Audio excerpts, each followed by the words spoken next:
Hello friends, welcome back to my channel. ఈరోజు మన ఛానల్లో కేవలం కప్పు గోధుమ పిండితో పిల్లలకి వెరైటీగా డిఫరెంట్గా ఉండే ఈ స్నాక్స్ని ప్రిపేర్ చేసి పెట్టండి. చాలా ఇష్టంగా తింటారండి.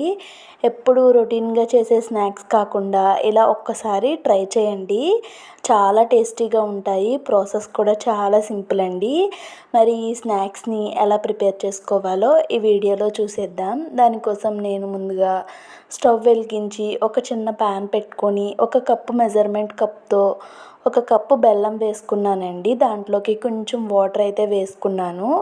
వాటర్ వేసుకొని ఇక్కడ బెల్లం ఎటువంటి పాకం రావాల్సిన పని లేదండి. బెల్లం మొత్తం వాటర్ లాగా కరిగిపోయిన తర్వాత దీంట్లో మంచి ఫ్లేవర్ కోసం ఒక స్పూన్ అయితే యాలకుల పొడి వేసుకొని స్టవ్ అనేది ఆఫ్ చేసుకొని యాలకుల పొడి మొత్తం అందులో కలిపేసుకోవాలండి. స్పూన్ పెట్టి కలిపేసి ఒక గిన్నె తీసుకొని ఆ గిన్నెలోకి మనం ఏ కప్తో అయితే బెల్లం తీసుకున్నామో అదే కప్తో నేను ఇక్కడ 1.5 కప్ కంటే ఎక్కువగా గోధుమ పిండి తీసుకున్నానండి.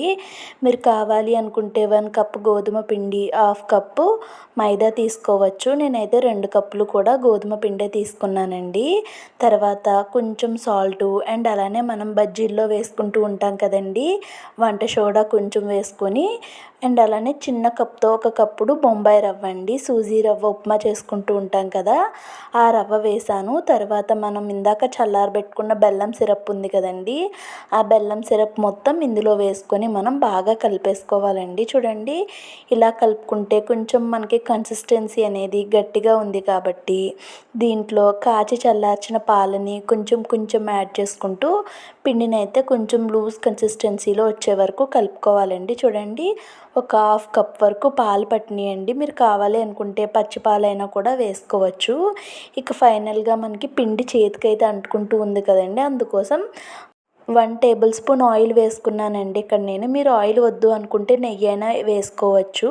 ఇప్పుడు మూత పెట్టి ఒక 5 నిమిషాల పాటు దీన్ని నేను నానబెట్టుకున్నానండి. 5 నిమిషాల తర్వాత కన్సిస్టెన్సీ కొంచెం థిక్గా అవుతుందండి, ఎందుకంటే మనం రవ్వ వేసుకున్నాం కాబట్టి. ఇక్కడ నేను ఈ రెసిపీని మీకు 2 విధాలుగా వేసి చూపిస్తానండి.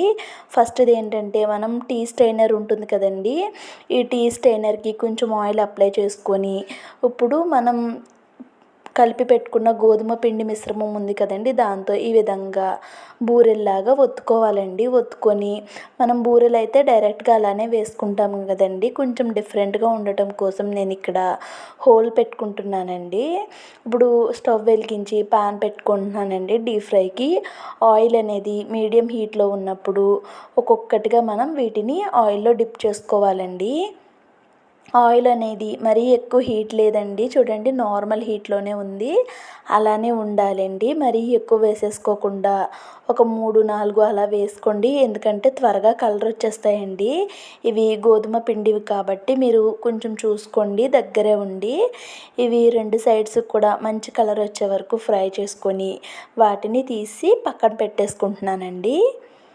చూడండి, చాలా ఈజీగా మనకి టీ స్ట్రైనర్కి అంటుకుంటాయనే భయం కూడా ఏమీ ఉండదండి. చాలా ఈజీగా మనకి ఆయిల్లోకి అవి వచ్చేస్తాయండి. ఇక్కడ ఇదే విధంగా నేను కొన్ని బూరెలను అయితే ప్రిపేర్ చేసుకొని పక్కన పెట్టేసుకుంటున్నాను. ఇప్పుడు నెక్స్ట్ ప్రాసెస్ ఏంటంటే నువ్వులండి. నువ్వులు ఉంటాయి కదా, పచ్చి నువ్వులే తీసుకున్నాను ఇక్కడ నేను. నువ్వుల్ని ఒక గిన్నెలో వేసి పక్కన పెట్టుకున్నానండి. ఇప్పుడు ఈ గోధుమ పిండిని ఒక పెద్ద బౌల్ తీసుకున్నాను.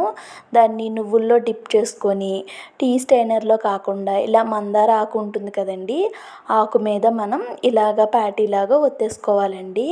మీరు కావాలి అనుకుంటే ఆయిల్ కవర్ కానీ ఏదైనా ప్లాస్టిక్ కవర్ కానీ ఉంటాయి కదండి, పాలిథిన్ కవర్, అలాంటి దాని మీద కూడా చేసుకోవచ్చు. నేనైతే ఇక్కడ ఇలా మందార ఆకు మీద చేసేసుకున్నానండి. ఇక్కడ ఇదే విధంగా నేను కొన్ని వీటిని అయితే ప్రిపేర్ చేసుకున్నానండి. కొన్ని నార్మల్గా చేసుకున్నాను, కొన్ని ఇలా నువ్వులు వేసి కూడా చేసుకున్నానండి. ఇప్పుడు వీటిని కూడా యాస్టీస్గా ఇందాక మనం ఎలా అయితే ఫ్రై చేసుకున్నామో అలానే డీప్ ఫ్రై చేసుకోవాలండి. కానీ వీటిని దగ్గరే ఉండి చేసుకోవాలండి, ఎందుకనంటే మనం గోధుమ పిండి ఇంకా రవ్వ యూజ్ చేసాం కాబట్టి త్వరగా మాడిపోయే అవకాశం ఉంటుంది. మాడిపోతే కనుక అస్సలు బాగోవండి టేస్ట్ అనేది. దగ్గరుండి నిదానంగా చేసుకుంటే చాలా టేస్టీగా ఉంటాయండి. చూడండి ఇప్పుడు మనకి నార్మల్వి ఇంకా అలానే నువ్వులు అంటించినవి కూడా ప్రిపేర్ అయిపోయినాయండి. మనం ఇందులో వంట సోడా వేసాం కాబట్టి బన్నుల్లాగా పొంగుతూ వచ్చినాయండి. ఒకసారి మీరు కూడా పిల్లలకి రొటీన్గా చేసి ఇచ్చే స్నాక్స్ కాకుండా ఇలా డిఫరెంట్గా ఒక్కసారి ట్రై చేయండి. ట్రై చేసి మీకు ఎలా కుదిరిందో కామెంట్స్లో షేర్ చేసుకోండి. ఐ హోప్ ఈ వీడియో మీ అందరికీ ఖచ్చితంగా నచ్చుతుందని అనుకుంటున్నానండి. వీడియో కనుక మీకు నచ్చినట్టయితే మన ఛానల్ సబ్స్క్రైబ్ చేసుకొని సపోర్ట్ చేస్తారని కోరుకుంటున్నాను.